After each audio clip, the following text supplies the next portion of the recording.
Hi, I'm State Senator Mark Huizenga, and today we're here in the Senate Appropriations Room. This room used to also be the Supreme Court for the state of Michigan. We're here to talk about March is Reading Month and read you some books, and I'm excited to share some stories with you today. And today I'm reading the book Hedgies Surprise.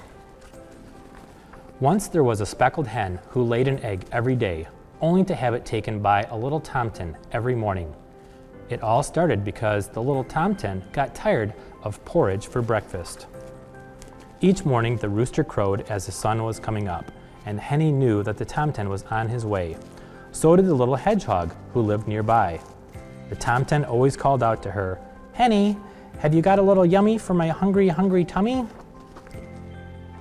The tomten climbed into the hen house and took Henny's warm, smooth egg and ran off to cook it in his little kettle, sprinkle it with salt and gobble it down.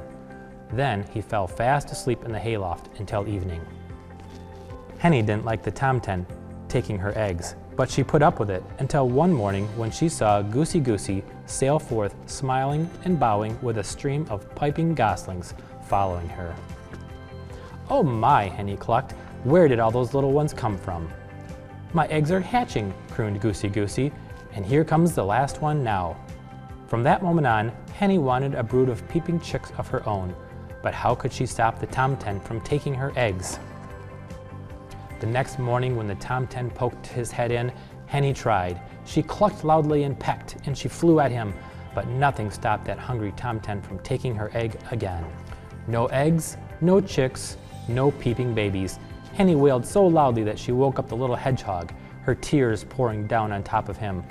"Puffa, puffa, stick, stick," Hedgie went as he crawled out to talk to her. "Poor Henny, I've been watching the tomten take your eggs. I'll help you trick him into stopping."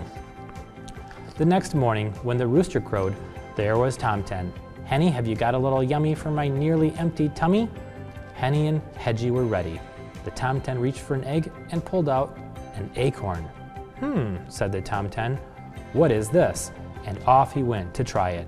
The acorn was tasty, but it didn't fill him up, and he awoke in the middle of the afternoon grumpy. The next time the tomten arrived looking for an egg, he found a bright red strawberry. It looked bigger than an acorn, so he ran off to cook it. The strawberry was jammy and sweet, but it only filled up the tomten a little bit more than the acorn had, and he woke up early. The sun had just come up when the tomten was at the hen house again, his stomach roaring with hunger. Pushing Henny aside, he grabbed for an egg only to find a delicious smelling mushroom. He raced off to cook it, and as scrumptious as it was, he woke up with his little tummy growling for more. "Cock-a-doodle-doo," the tomten rushed in even before the rooster finished crowing. "Henny, have you got something for my hollow, hollow tummy?" This time he found a smooth, round potato, even bigger than an egg. He cooked it quickly and swallowed it down and went back to his hayloft. He woke up at sunset only half full. The tomten had had enough. "Henny," he shouted, "tomorrow I want an egg for breakfast and nothing else. If I don't find one, I will eat you up instead."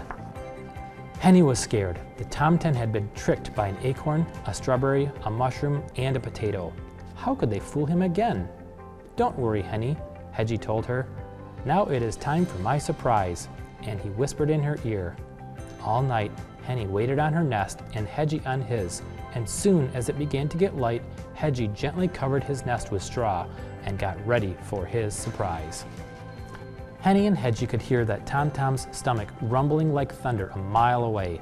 He burst into the hen house, pushed Henny aside, and grabbed. "Ow!" he howled. "Ow! Ow! Puffa! Puffa! Stick! Stick!" He had clutched Hedgie, all closed up in a tight round ball of needle-sharp prickles. Henny and Hedgie listened as the tomten ran home, yowling. "Thank you, Hedgie," Henny said, looking back at her dear friend. "I'm sure that tomten won't be back here again for breakfast. But what I can't figure out is, where have you hidden all my eggs?" Just then, Henny heard a little peep, then another coming from Hedgie's nest. She looked over and saw the straw begin to move. 5 baby chicks peeked out of their shells and fluffed up and down. As Henny settled down with her babies and nestled around her, the tomten's mother was in the hayloft making breakfast for her hungry tomten. "Hedgie, Hedgie, Hedgie, you are full of surprises," Henny cried as she led her baby chicks out into the sunshine. But the little tomten didn't hear a word. He was sound asleep, his tummy full of tasty porridge.